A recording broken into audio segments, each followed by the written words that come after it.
What's up, y'all? Welcome back to the Zebulon Sports Podcast.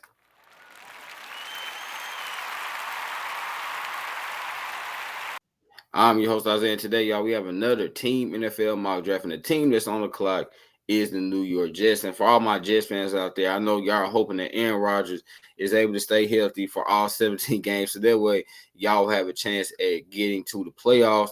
But without further ado, y'all, let's get into it. So at pick 10, I have the New York Jets selecting Brock Bowers, tight end out of Georgia. And I know some Jets fans will probably be a little upset by this pick because I know a lot of y'all want the Jets to either take a receiver or take a tackle. But y'all, I think Aaron Rodgers is going to make this pick. I really do. I know that sounds weird, but I think Aaron Rodgers is going to make this pick. And I think his pick is going to be Brock Bowers. Because one thing about Aaron Rodgers, y'all, when he's been at his best, he's always had a really, really good tight end. Okay, let's just be honest. He has. Even when he was with the Packers, right? Having Marcedes Lewis. Then, at one point they had Jimmy Graham. Like, they've always had good wide. He's always had a good tight end at his disposal. Right now, the Jets do not have that, right? And I'm not talking about Allen Lazard potentially playing tight end, y'all. No, they don't have a good tight end on that roster. And so I think Aaron Rodgers will look at that and say, we need to take Brock Bowers, a guy that is an elite route runner, really good hands, can get open very quickly, and is also a pretty solid run blocker. But y'all know the Jets last year, they had problems on the offensive line. So adding a guy like Brock Bowers, not only does he elevate your passing game, he also can elevate your blocking game and your offensive line as a whole. I think they'll end up taking Brock Bowers, who is a really great prospect. At pick 72, y'all had to take Roger Rosengarten, offensive tackle out of Washington. And I think this will be an A-plus pick. One, I was surprised that Roger Rosengarten was still here because I think he's going in the second round. But secondly, y'all, Jets fans, look, you get your offensive lineman. Granted, it's in the third round, but a really good player. Roger Rosengarten, y'all, about 6'5", 308 pounds. He ran a 4.92 at the combine. I mean, this dude is athletic. He's quick on his feet. And I think he could end up beating out Morgan Moses for that starting right tackle spot. I really do. Because Morgan Moses is good, but y'all, I think Roger Rosengarten from day one is going to be a really good player. And I think he could beat out Morgan Moses for that right tackle spot. But even though the Jets have Tyron Smith and Morgan Moses, y'all, those guys are older and they're injury prone. You had a guy like Roger Rosengarten who's really good, who's ready to play right now. And he's the guy that has long legs, pretty long arms as well. And he's just a very good player overall. I mean, he's good in the run game and in the pass. I don't think he has many weaknesses. Like, I really like his run blocking and I like his pass blocking. And he's only 21 years old, so he's going to continue to grow and get better. I really love this pick for the New York Jets. Next up, y'all, pick 111. I had the Jets taking Devontae Walker, wide receiver out of North Carolina. And I know the Jets signed Mike Williams in free agency, but it's only a one-year deal. And y'all, like Morgan Moses and Tyron Smith, Mike Williams has had his injury history as well. So he's had his injury concerns. So I think the Jets need to take a wide receiver at some point, in where they take it at 10, 72, or 111. They need to take a receiver at some point in their draft. I hadn't taken Tez Walker, y'all.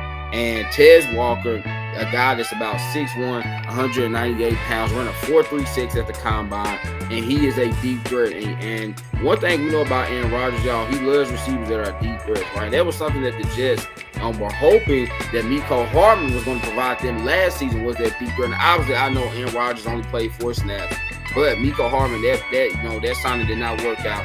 Tez Walker, I think it definitely will work out, y'all. Now, Tez Walker is kind of a one-trick pony, as he is a limited route runner as of right now, but that's okay because what he does well is get down that field, and he is, like I said, y'all, he runs a 4.36. He's very fast. So Aaron Rodgers will get his deep threat. This makes a lot of sense.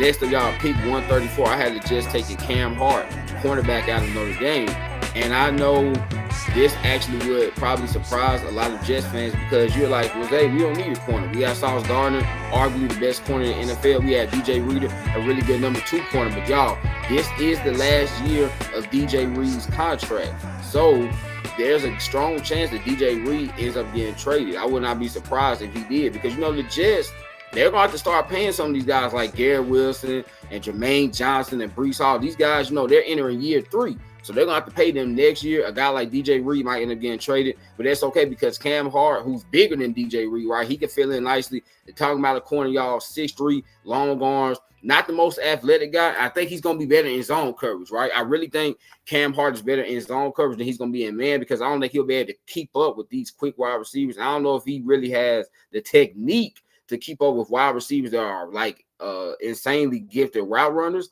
But I do that because of his size, because of his height, and because of his length. He will be good as a zone-style corner. And I think the Jets, you know, they do play some man coverage obviously with Sauce Gardner, but it would be okay to have a guy like Cam Hart that can play zone coverage. You can also, y'all, always, right, even when you do go man coverage with Cam Hart, you could also put a safety back there behind him to help him out. So I think Cam Hart makes a ton of sense. At pick 185, had the Jets taking Jordan Travis, quarterback out of Florida State. And I know this will surprise a lot of people, but y'all, when I look at the Jets, right, yesterday they traded Zach Wilson, and they don't have really another quarterback on this roster that I trust, at least, outside of Aaron Rodgers. And also, y'all, Aaron Rodgers is going to be 41. And obviously, Jordan Travis, I mean, he tore his ACL. But Jordan Travis is a baller, y'all. I mean, this kid can play. And he could maybe be the quarterback of the future. But I just think you're talking about a guy that can really throw the football. He's accurate. He can run a little bit, right? He had 7 rushing touchdowns for Florida State this past year. So I just think that the Jets need to take a quarterback in this draft. I really do. Because, y'all, who knows? I mean, Aaron Rodgers, this could be his only year, or he might play next year. But even if he plays, say he plays this year, next year, the Jets, y'all going to be back where you were last year when you had Zach Wilson, right? You're not going to have a quarterback that you feel comfortable about starting.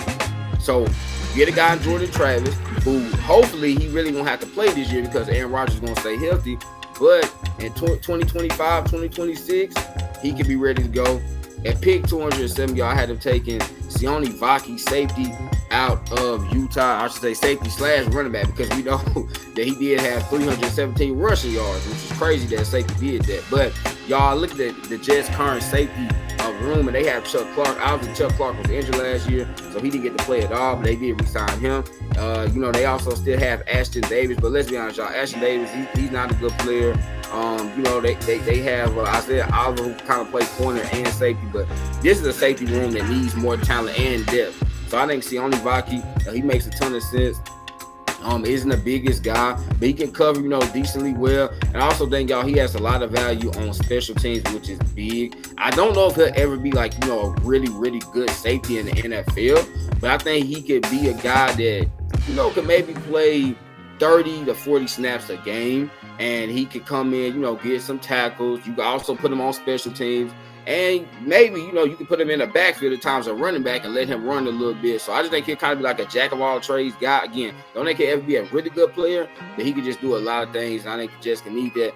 And then, y'all, finally, at pick 257, I had him taking Trevor Keegan, lineman out of Michigan. And really the reason I took him is I don't think Trevor Keegan is really that good, but, hey, he has another body on the offensive line. You can never have enough depth on the offensive line, and maybe he can play some special teams as well for you. But I think he can maybe be like your second or third string tackle, or, you know, if you want to play him at center. I mean, he really can play all over, tackle, center, and guard. So wherever you want to play him at, just he can be, you know, again, your second or third string center, tackle, or guard.